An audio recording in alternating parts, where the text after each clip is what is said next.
Okay, let's log in to my Friendly Automate instance.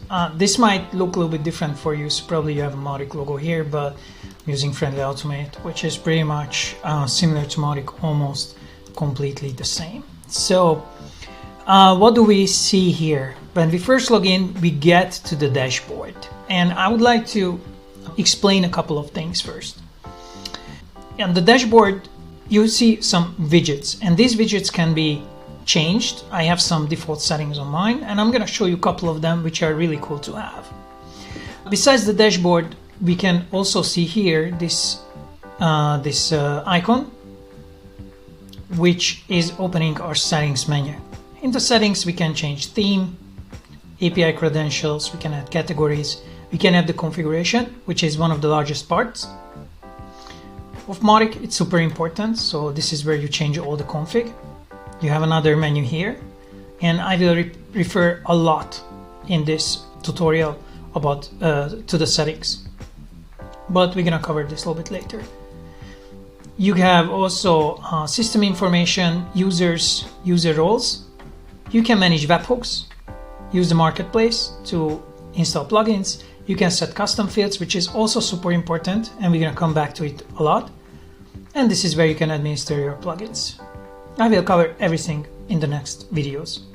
So we are back in our dashboard, and I'm gonna cover a couple of dashboard widgets which I think they're really useful. Probably yours looks a little bit different, but you have the chance to add your own dashboards. You can even create some.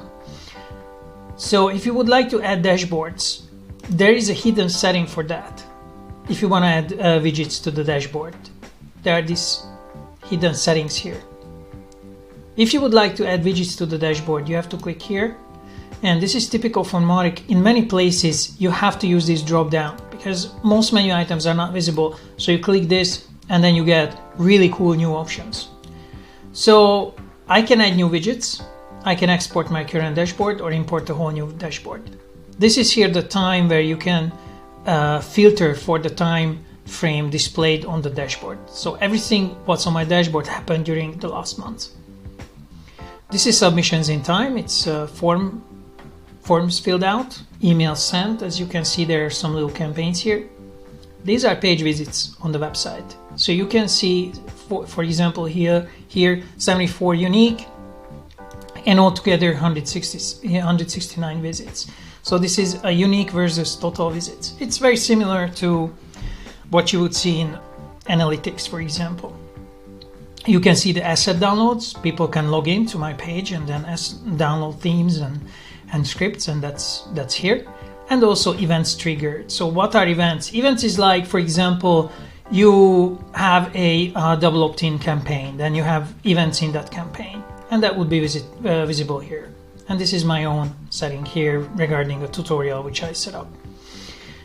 You can add multiple new dashboard items as well. So for example, I would like to see dwelling times. That's really cool because you can see exactly how much time people are spending on your website. So you can filter dwell times. I will call it dwell times, and it should be something which is like, let's say 50% large. So this is 50% here, this is 100%, and these here down are 25%. So let's do 50%. I want to see the dwell times, and this is my height here. And then boom, I have a dwell times filter here. So most people are spending less than a minute on the website, but there are quite a lot who are spending over 10 minutes.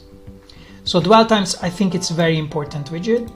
You should add that, but you can play around, just check them all out.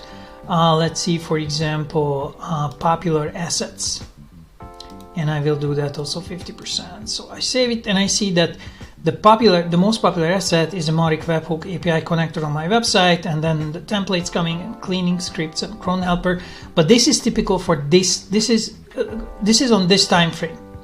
So let's delete these two to see a little bit better, and I can move this around. Let's put it on the top.